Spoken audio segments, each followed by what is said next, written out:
Great morning.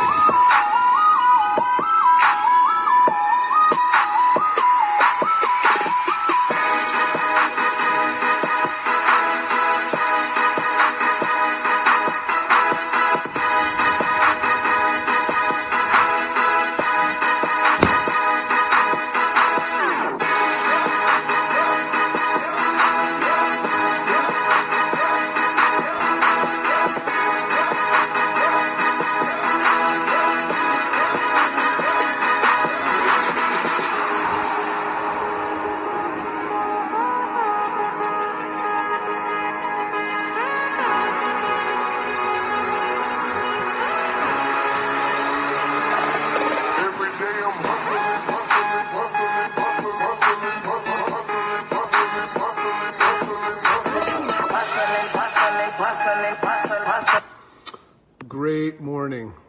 Oh my God, I'm a little bit fired up this morning. So you're gonna have to bear with me.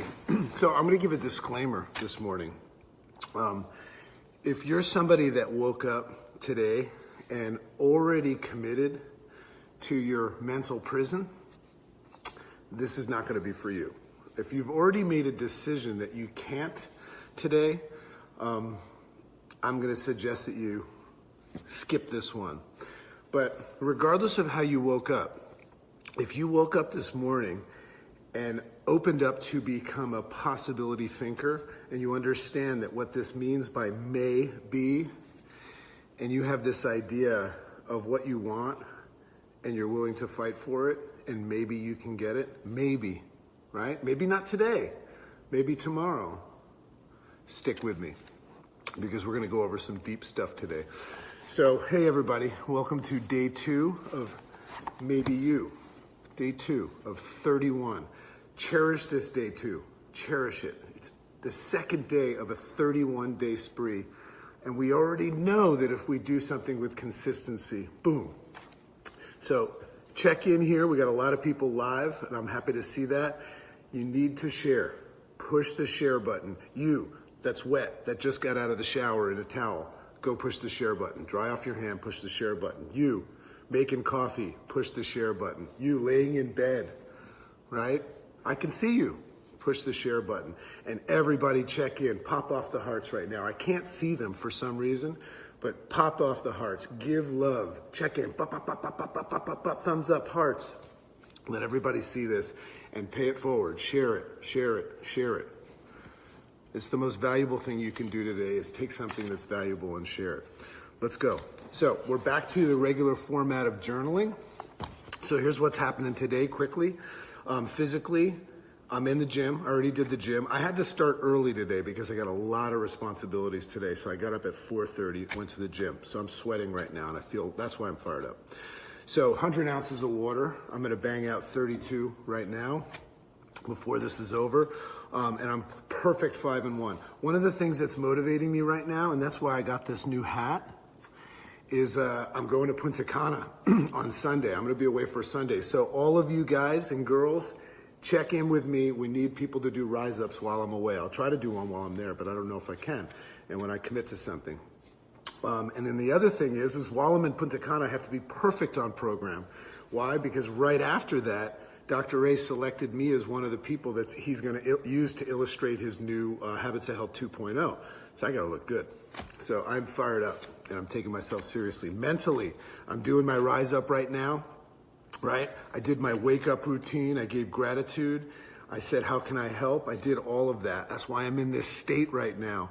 And I'm going to focus on them today. I'm going to make my focus as a servant on them, not myself. Take the highlight, the spotlight, and put it on them. And it's going to be a wonderful day. Anybody that comes across my path today, or your path, is going to be served, okay? Financially, what I'm going to do financially today is I'm going to access fake work. I'm going to access and acknowledge the things that I'm doing that are fake work, meaning things that are not actually supporting my goal, my business goal. I'm going to acknowledge them and say no more, right? So in your world, it might be turn the TV off, right? It might be stop learning, right? Unless it's helping you with earning, right? fake work. Replace that with activities that support my business goals. Here's my quote of the day. We always do a quote of the day, and this inspired me. I already know what giving up feels like. Now it's time to see what happens if I never give up. I know what giving up feels like. I already know what it feels like, and it sucks. Okay? Now it's time to see what happens if I don't. So this is called, here's my free flow. It's called Check the Facts. I've been speaking to a lot of you that are campaigning for your problem. You know, a lot of people are saying, I'm below the line, I'm off program, all that stuff. And you come to me sometimes and you'll present me. Check out what I'm doing right here. Isn't that cool what I'm doing with my Optavia logo? 24 radions, evolution, Nautilus. Pretty cool. So you always come to me and say, JC, I can't. This is my problem. I just want to get back on program. I start, but then I fail. And I just sit there and I just listen and I'm like, is that right? Is that who you are, right? And you sell it to me. So for those of you that know, I always say, well, let's check the facts, right? Let's check the facts, because things like guilt and shame, they're not visible. I can't find them. I can't see them. I can't smell them, but you sure think that they exist. So they're up here in the mental prison, right? So let's break out of prison today and let's check into a correctional facility, right? Rather than a prison. I'm going to do a live on my own page. So check the facts. So I share this today as is a topic that I found most of my conversations lately while helping people break through. So here's a sequence. Tell me if this sequence, I'm going to put you through a sequence and tell me if you've ever been through this sequence, okay? So out of nowhere, you get this yucky feeling of being a victim, right? I mean, I know what it feels like to be a victim, right? I usually wake up every single morning as a victim, which is why I do my sequence. So you get this yucky, it comes out of nowhere. Like, what happened? I'm a victim all of a sudden, right? And you don't even know you're a victim. You know you're a victim right now as you look at it, because you're struggling with your thoughts, your eating, these are the symptoms of being a victim. You're eating your wealth, your business, your relationships, etc. So what's next, right? All of a sudden you're like, what's happening? Yesterday was so perfect, right? So what comes next? You need to come up with an explanation. The first thing we do when we recognize we're a victim is we have to come up with an explanation, you know, to justify it, which is below the line, right? First commitment.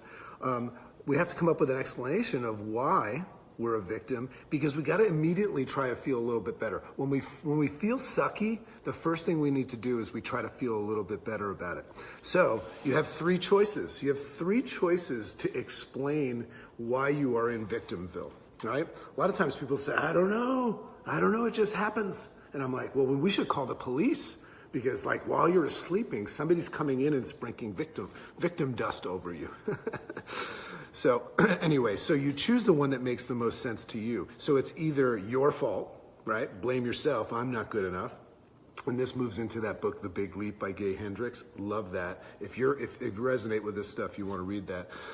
It's someone or something else's fault, right? We blame something else, or it's your current situation and your current reality. You justify it. Those are the three reasons. And you go, yeah, I'm a victim, but it's not my fault, or it is my fault. You got to place blame on something or someone.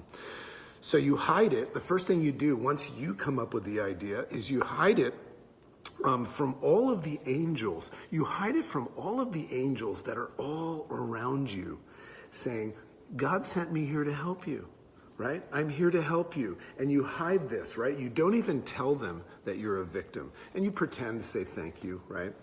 But then all of a sudden you conjure up eventually either the demand, right? Either it sucks so bad that you jump out of it, but eventually you ask for help. You become so desperate that you raise your hand and you ask for help. But when you ask for help, what you do, you don't ask for help. You say, let me tell you what my problem is. And that's another way of saying help. You know, you start to explain. So now we're back to the conversation that people come with, is they explain to me and they sell me on the idea that they're a victim. That's a good place to be, because what I'm telling you right now is what happens in that moment is something happens. That's what I mean by check the facts. You can't see it right now because you think that somebody sprinkled victim dust on you. Something happened that made you believe that you're a victim, right? and then the symptoms of the victim. But when you say, I'm scared, I don't feel good, I'm off track, and a lot of you have done that. We had a conversation, a couple of you yesterday about this. It's a wonderful thing. You know why? Because in that moment, you know what you've just done? You've acknowledged, you've caught yourself in a drift. So we talk about this all the time. So congratulations. Now, a lot of you like to camp out and buy real estate and live in Driftville, right? Once you acknowledge that you're drifting, sometimes people go, I'm drifting. And sometimes people will drift out to sea and acknowledge that they're drifting. Mental prison. So anyway, what I'm offering you right now is that acknowledgement, like, holy crap, I'm below the line right now, right? It's not what I want. And in that moment, we have the opportunity, and this is what we learn here. Everybody always asks me, see, I was going to create that support group that we were going to call Victimville or something like that. The reason why I haven't created it is because I recognized that everybody that was drifting out to sea was going to come in there and drift together, right? Hey, let's create a support group so we can all drift out to sea together so I don't feel so bad. That's not happening. We're going to create something eventually, but I got to think about it first because I don't want to create a mass drift out to sea where everybody feels comfortable that they're a victim. I want you to feel uncomfortable being a victim. I want you to create a situation where you have nothing else to do but shift. And all you have to do to shift today is know what you want and why. Put up your dukes. Listen, it's not a perfect scenario.